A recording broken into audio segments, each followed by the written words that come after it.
Halo, kembali lagi dengan saya pada pelajaran fisika. Hari ini kita akan belajar tentang getaran. Nah, getaran itu dapat didefinisikan sebagai gerak bolak-balik melalui titik kesetimbangan. Nah, bagaimana maksud dari kalimat tersebut? Nah, coba lihat gambar yang saya sudah tampilkan. Saya menampilkan sebuah bandul yang ditancapkan pada sebatang kayu. Nah, bila bandul P ini saya tarik ke kiri, maka sekarang dia ada di posisi Q. Bila saya lepaskan, bandul ini akan kembali menuju ke P, kemudian bergerak ke O, dan pada akhirnya dia akan kembali ke posisi P.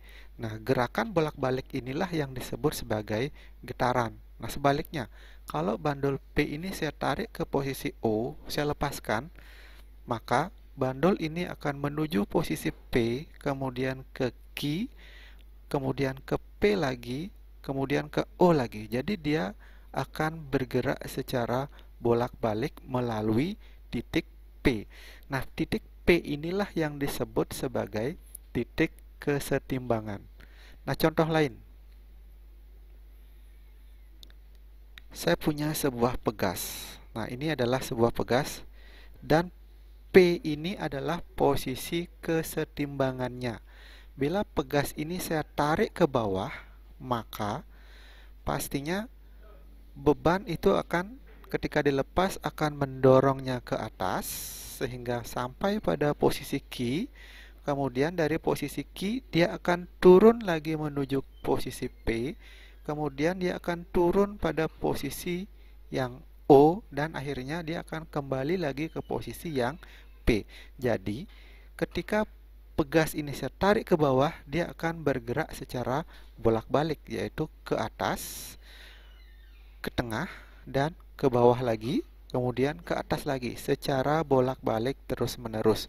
Nah, gerakan bolak-balik inilah yang disebut sebagai getaran, dengan P yang ada di tengah sebagai titik kesetimbangan.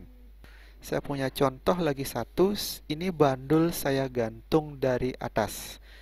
Hampir sama seperti contoh yang pertama tadi. Nah, pada contoh ini adalah sebuah ayunan sederhana. P ini adalah titik keseimbangannya. Bila P ini saya tarik ke kiri pada posisi O dan saya lepas, dia akan bergerak ke P, kemudian bergerak ke Q, kembali lagi ke P, dan seterusnya secara bolak-balik. Nah, gerak bolak-balik inilah yang disebut sebagai getaran. Kalau saya rangkum, maka gerakan untuk satu getaran penuh, misalnya dari posisi Q, dari sini ya, kemudian pindah ke P, kemudian bergerak ke O, kemudian bergerak ke P, dan akhirnya kembali ke Q. Jadi gerakan dari Q, P, O, P, Q, dari bermula dari Q, kemudian berakhir juga di Q. Rangkaian gerakan ini disebut dengan satu getaran penuh. Atau bila saya mulai dari P, kemudian ke O, ke P, ke Q, dan ke P lagi, saya pakai contoh ayunan ini dah. P, kemudian ke O, kemudian ke P, kemudian ke Q, dan akhirnya ke P lagi. Dia kembali ke posisi semula. Jadi P, O, P, Q, P ini juga dapat disebut sebagai satu getaran penuh. Nah, besaran-besaran yang ada pada getaran itu yang pertama itu adalah amplitudo getaran. Amplitudo dapat diartikan sebagai simpangan terbesar atau terjauh dari titik kesetimbangan. Nah, maksudnya gimana?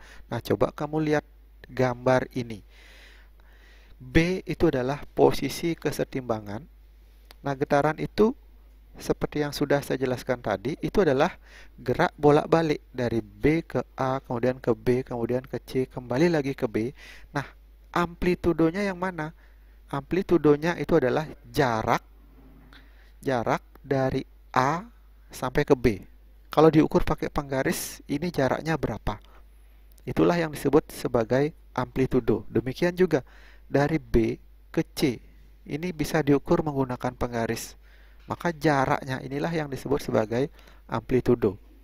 Kemudian yang kedua, yang ke B, besaran yang lain itu adalah periode getaran yang disimbolkan dengan T, dengan satuan bisa sekon, bisa detik, bisa menit, dan sebagainya. Nah, periode itu adalah waktu yang dibutuhkan untuk mencapai satu getaran penuh. Nah, tadi sudah saya sampaikan satu getaran penuh yang seperti apa. Jadi A ke B ke C ke B dan kembali lagi ke A itu adalah satu getaran penuh. Lalu bagaimana cara menentukan T?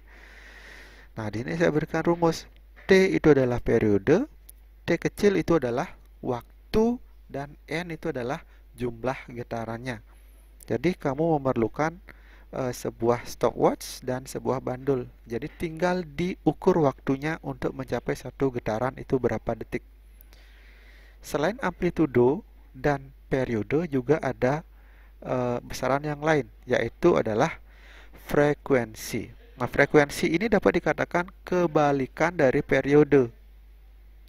Frekuensi dapat diartikan sebagai jumlah getaran tiap detik dan dirumuskan dengan F sama dengan N per T. Jadi perumusan frekuensi itu sebenarnya adalah kebalikan dari periode. Kalau periode itu adalah T per N, kalau periode itu adalah T per N, sedangkan frekuensi itu adalah N per T, dengan N itu adalah jumlah getarannya dan T itu adalah waktu yang terukur. Nah, mari kita lihat contoh. Sebuah bandul berayun sebanyak 15 kali dalam waktu 60 detik. Tentukan periode getaran dan frekuensi getaran.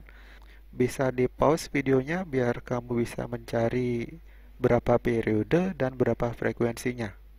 Pembahasannya sebagai berikut ya. Jawab, periode getaran.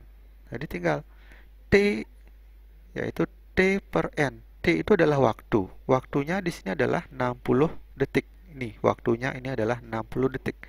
Kemudian N itu adalah jumlah getarannya, jumlah ayunannya sebanyak 15 kali. Jadi tinggal 60 per 15, yaitu sama dengan 4 detik.